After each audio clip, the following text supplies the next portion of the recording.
নমস্কার, কেমন আছেন সবাই? হিজিবিজির একটি নতুন ব্লগে আপনাদের সবাইকে আরও একবার স্বাগত। আজকে আপনাদের সাথে বরফের চাদরে ঘেরা একটি দিনের গল্প করব। বাইরেটা দেখেছেন? সকাল সকাল ঘুম থেকে উঠে যদি এই রকম একটা দৃশ্য চোখে পড়ে, কার মন ভালো না হয়ে পারে বলুন তো? বছরের প্রথম বরফটা সবসময় স্পেশাল হয়। নভেম্বর মাসের মাঝামাঝি একটি শনিবার, একই প্রথম বরফ, তার মধ্যে উইকেন্ড, মজা ধরে কে। চলুন একবার আমাদের বাড়ির সামনেটাকে দেখাই। কি অদ্ভুত লাগছে না? এটা একদম দোতলা থেকে আবার তুলেছি। পুরো চতুর্দিকটা যেন বরফের চাদরে মুড়ে গেছে। ঠিক কদিন আগেই না গল্প করছিলাম, কমলা, লাল, হলুদ নানান রঙে প্রকৃতি সেজেছিল। প্রকৃতি এবার সোনালি গয়না ছেড়ে একদম শুভ্র বসন পরিহিতা। বড্ড বেশি শক্ত বাংলা হয়ে গেল।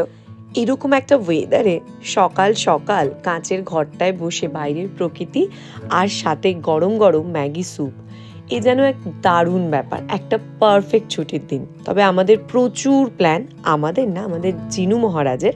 চলুন সেগুলো একবার ওর মুখেই আমরা শুনে নিই। বল, আজকে স্নোতে ঠিক কি কি করার প্ল্যান আছে? কি প্ল্যান আছে শুনি? কি স্নোম্যান বানাবি? চোখটা কি দিয়ে বানাবি? চোখ গ্রেপস। কি গ্রেপস? গ্রেপস ঘরে নেই। বাবা যেগুলো কাটছে ওগুলোর মাথাটা নিয়ে নিবে, ওর মধ্যে চোখের গোলও করা আছে। ওকে, আচ্ছা। আর carrot? Carrot, yes, for nose. আর ঠোঁট? ঠোঁটটা কি দিয়ে বানাবি ভাব? Maybe you could cut out the apple shape of throat. Apple shape of throat? Shape of throat আবার কি কি ধরনের বাংরেজি? নয় পুরো বাংলা, নয় পুরো ইংরাজি। বল।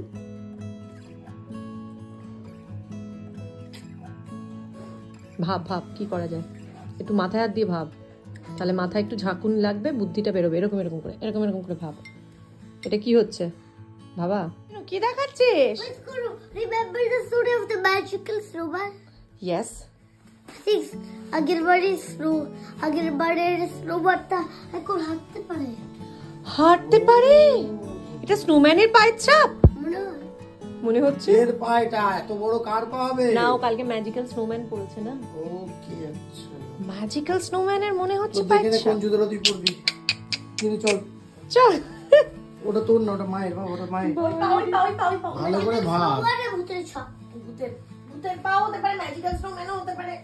তোকে বুঝতে হবে, তোর যেটা সব হতে পারে, সব হতে পারে, except people. Ready to go? চল, বুঝতে পারবি আমি কেন বলছি। আমরা বুঝলি তো। জিরো, তাড়াতাড়ি বেরোতে হবে, প্রচন্ড জোরে বৃষ্টি হচ্ছে। আরে কোথাও এখন খেতে পাচ্ছে না ওরা আমাদের খাবার খাচ্ছে। ঠিক আছে, আমরা রোজ এনে একটু একটু করে দিয়ে দেবো ওদের শেষ হলে। ওকে, আয়। কার ফুটপ্রিন্ট এগুলো?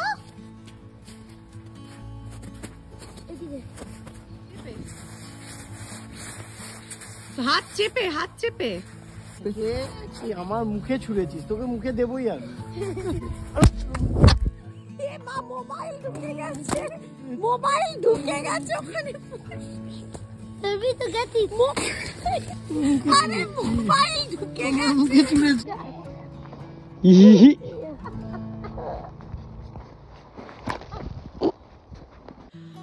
বরফে বেরোনো মানেই তো পাগলামি, বরফ নিয়ে প্রচুর খেলা। তবে কি জানেন, আমরা বেরোনোর আগেই কিন্তু বৃষ্টি হতে আরম্ভ করেছিল, তাই বুঝতেই পাচ্ছেন বরফগুলো একদম প্রপার ঘাস থেকে উঠে চলে আসছে। আর এই রকম বরফ খুব ভারীও হয়ে যায়, মানে খুব বেশি ছুঁড়ে খেলা যায় না, কারণ এগুলো তো সেই কুরকুরে তুলোর মতো একদম ফ্লাপি বরফ না। বরফে যেহেতু জল পড়ে গেছে, ওটা অনেকটাই গোলার, যে খাই গোলার বরফের মতো অনেকটাই শক্ত শক্ত হয়ে গেছে। তারপর তো আমরা স্নোম্যান বানানো শুরু করলাম। সে এক প্রকাণ্ড বড় গোল হয়েছে, ঘাসের উপরে ঠিক বরফের চাদরটাকে নিয়ে র্যাপ হচ্ছে। আমি, জিনুর বাবা তিনজনে মিলে ঠেলাঠেলি করেও তারপর সরাতে পারছি না। তবে সমস্যা হচ্ছে, যেহেতু শুধু রাত্রিটুকু বরফ পড়েছে আর সকালেই বৃষ্টি শুরু হয়েছে, পুরো ঘাস সমেত নিয়ে উঠছে, খুব নোংরা দেখতে লাগছিল। তাই আবার আমরা একটু উপর থেকে আমি আর ছেলে মিলে সাদা বরফ দিয়ে একটু সাদা করার চেষ্টা করছিলাম। স্নোম্যান বানানো শেষ, এবার ঘরে গিয়ে একটা অলস উইকেন্ড, সাথে বাইরের পরিবেশ, আর মাঝে মধ্যেই জানলা দিয়ে উঁকি মেরে দেখা আমার স্নোম্যান ঠিক কতটা গড়ল। এটাই ছিল আমাদের এই বছরের প্রথম তুষারপাতের গল্প। আশা করি ব্লগটি আপনাদের ভালো লাগবে। ভালো থাকবেন, দেখা হবে পরের কোনো ব্লগে। টাটা।